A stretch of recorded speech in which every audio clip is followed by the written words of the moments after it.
The air is thick with the scent of lilies and the hushed murmurs of Nigeria's elite. Crystal chandeliers, suspended from elaborate pergolas, glitter under the afternoon sun. Waiters in crisp uniforms glide through the crowd, offering champagne and canapes. This is the engagement party of Adaeze Okoro, stunning, elegant, with a subtle undercurrent of anxiety, and Chidi Nwosu, handsome, charismatic, exuding old money confidence.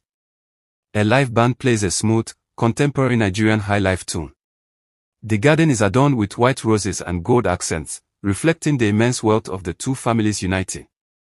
Adaeze, in a breathtaking ivory gown, forces a smile as her mother, Adaeze Okoro, sharp-eyed, adjusts her veil for the 100th time. Adaeze nods, her gaze distant, scanning the faces in the crowd. She feels a familiar knot in her stomach. Chidi approaches, a confident smile on his face. He takes her hand, pressing a gentle kiss to her knuckles. Just as the master of ceremonies, a renowned TV personality, steps up to the microphone, a sudden, jarring sound slices through the elegant chatter. A loud, off-key street hawker's cry, "Pure water! Buy your pure water," echoes from beyond the high garden walls. The elite guests exchange annoyed glances. Chidi frowns, clearly irritated by the intrusion. Mrs. Okoro dismisses it with a wave of her hand to a security guard. Adaeze, however, freezes.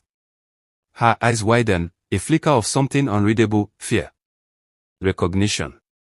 Crossing her face. She subtly clutches a delicate locket hidden beneath her gown. Adaeze sits before a vanity, a renowned makeup artist working on her face. Her room is a testament to luxury, silk sheets, antique furniture, designer bags littering a chaise lounge. Mrs. Okoro enters, phone pressed to her ear. She is discussing floral arrangements. She hangs up, turns to Adaeze, a forced smile. Adaeze looks away, a shadow crossing her features. Chidi is on a video call, impeccably dressed, discussing a multi-million-dollar real estate deal. He is sharp, decisive, and clearly in control. His father, Etomi-Wellington, stern, commanding, patriarch of the Nwosu Empire, watches from a plush armchair. Chidi offers a faint, almost imperceptible smile. Adaeze, disguised in a simple headscarf and sunglasses, navigates the bustling night market. The vibrant chaos, the smell of suya and fried yam, the incessant hawkers, it's a stark contrast to her gilded cage. She stops at a small, unassuming stall selling old books and trinkets. She sifts through a pile of worn novels, her fingers tracing the spines. She picks up a tattered copy of Wuthering Heights.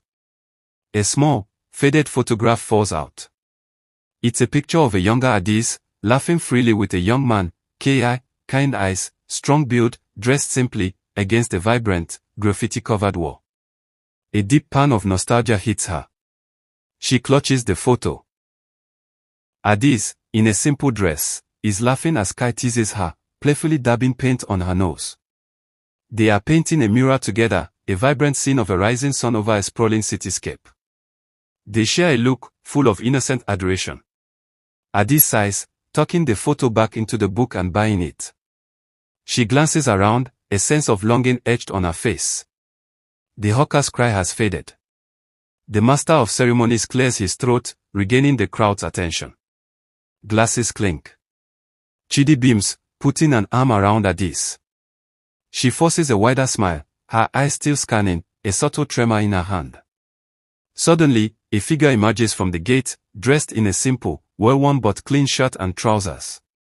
It's Ki, with a more mature, slightly weathered look, but the same kind eyes. He carries a small, intricately carved wooden bird. He seems out of place, almost invisible among the opulent crowd. He's looking for someone. His gaze falls on Adaeze. Their eyes meet. Adaeze's breath catches. Her forced smile vanishes, replaced by a mixture of shock and terror. Chidi, engrossed in conversation, doesn't notice. Kai's face, initially hopeful, hardens with a flicker of confusion and hurt as he takes in the scene Adaeze, radiant in her expensive gown, beside Chidi. He holds up the wooden bird, a silent question. Adaeze subtly shakes her head, a desperate, silent plea in her eyes. Kai hesitates, then turns, his shoulders slumping, and walks away, disappearing back into the bustling street. Adaeze feels a wave of nausea. She almost stumbles. Mrs. Okoro looks at her suspiciously. Adaeze paces her room, agitated. She clutches the locket. She opens it to reveal another tiny, faded photo, the same picture of her and Kai from the book. A knock at the door. Mrs. Okoro enters, her expression severe. Adaeze flinches. She trails off, tears welling. Adaeze and Kai are working on their mural. Kai paints with passion, his brow furrowed in concentration. He smiles, a genuine, heartwarming smile. He shows her the wooden bird he's carving, a miniature version of the one he held at the party. She chokes back a sob. Chidi is on a call with his father. Chidi nods, a thoughtful, almost calculating look in his eyes. Later, Chidi is having a drink with his best friend, Toby. Chidi raises an eyebrow. Chidi stiffens, a muscle twitching in his jaw. Adaeze, desperate for an escape, visits a small, independent art gallery. She is drawn to a vibrant, emotional piece, a large canvas depicting a lone figure reaching for a wooden bird, surrounded by a swirling storm of colors. The style is eerily familiar. A small plaque next to it reads, Artist, K.I. Title, Echoes of Freedom. Adaeze's hand flies to her mouth. Kai. He's an artist. He's here. Suddenly, she hears a familiar voice. Adaeze spins around. Kai stands there, looking at the painting. He looks up and their eyes lock again. This time, there's no crowd, no distractions. Just them. His voice is soft, filled with a mix of surprise and lingering pain. His gaze is direct, cutting through her carefully constructed facade. He gestures to the painting. Adaeze's eyes fill with tears. She touches the painting. Adaeze confronts Mrs. Okoro, holding the photo of Kai. Their argument escalates. Mr. Okoro, Adaeze's father, generally passive but now showing concern, enters, drawn by the raised voices. Adaeze nods, tears streaming down her face. Mr. Okoro looks at his wife, a dawning realization in his eyes. Chidi is on a call with Toby, looking worried. He slams his hand on the desk. Chidi stares into space, a battle waging within him. Flashback, int. Nwosu Mansion, Chidi's teenage room, 15 years ago. A younger Chidi is sketching intently. Kai is showing him different shading techniques.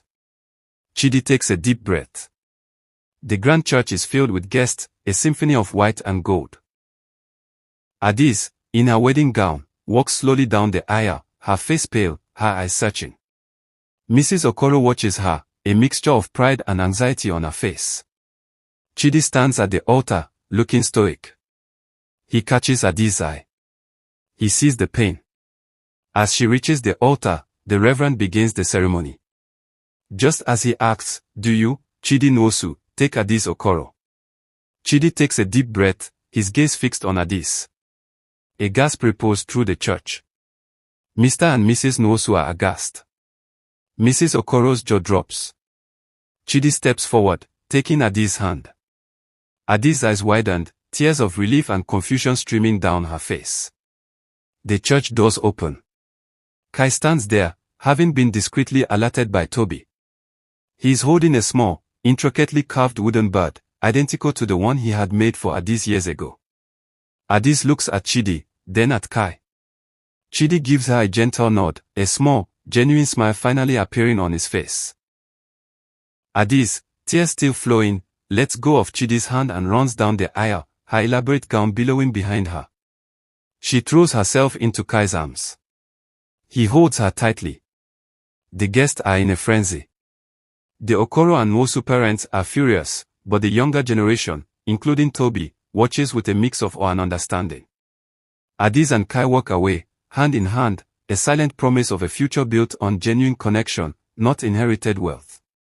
The small wooden bird catches the sunlight. Adaeze and Kai walk hand in hand, a comfortable silence between them, the kind that only years of shared history can forge. The sounds of the furious wedding party fade behind them. Adaeze is still in her wedding gown, a stark contrast to the quiet, dusty street. Kai, in his simple clothes, looks at her, his eyes full of love and a touch of disbelief. She stops, her gaze falling on her extravagant dress. His tone is gentle, but the question hangs in the air. Adaeze looks down, a shadow crossing her face. Kai's jaw tightens. She looks up at him, her eyes pleading for understanding. Kai squeezes her hand, a soft smile finally gracing his lips. Adaeze takes a deep breath, a genuine smile, the first truly free one in years, lighting up her face. Mr. and Mrs. Nwosu are beside themselves with rage, pacing the opulent living room. Chidi sits quietly, an unreadable expression on his face. Mr. Nwosu stares at him, dumbfounded. Toby enters, looking a bit hurried. Mr. Nwosu scoffs, but a flicker of thought crosses his face. He looks at Chidi, a grudging respect dawning. He meets his father's gaze, unwavering. Int. Okoro Mansion, living room, day.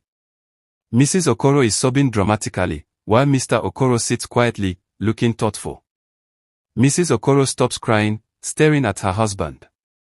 He stands, walks to the window, looking out at the gardens, no longer seeing a symbol of wealth, but perhaps a gilded cage. A flicker of regret crosses his face.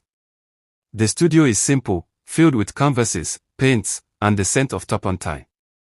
Adaeze, no longer in her wedding dress, but in comfortable, paint-splattered clothes, stands before a large, blank canvas. Kai watches her, smiling. She picks up a brush, her hand feeling natural and free. She begins to sketch, tentative at first, then with increasing confidence. It's a vibrant, abstract depiction of two figures, intertwined, surrounded by bursting colors. The wooden bird is a prominent symbol within the chaos. They share a tender moment, a kiss that speaks of years of longing and a future finally within reach. Suddenly, there's a knock at the door. They look up, surprised. It's Chidi, holding a small gift bag. Adaeze and Kai exchange glances. He holds out the bag. Kai takes the bag, cautiously. Inside is a brand new, professional set of art brushes, and a beautifully bound book on abstract expressionism. Kai and Adaeze look at each other, surprised by Chidi's sincerity. The tension dissipates, replaced by a sense of unexpected camaraderie. Adaeze and Kai, arm in arm, proudly unveil Adaeze's first solo exhibition. The gallery is filled with people, and her paintings are a riot of color and emotion. Mr. Okoro is there, a quiet, proud smile on his face, looking at his daughter with genuine admiration. Mrs. Okoro is also there, looking a little out of place, but with a flicker of respect in her eyes. Kai is teaching a group of enthusiastic young people how to paint a vibrant mural. Adaeze watches him, beaming, assisting where she can.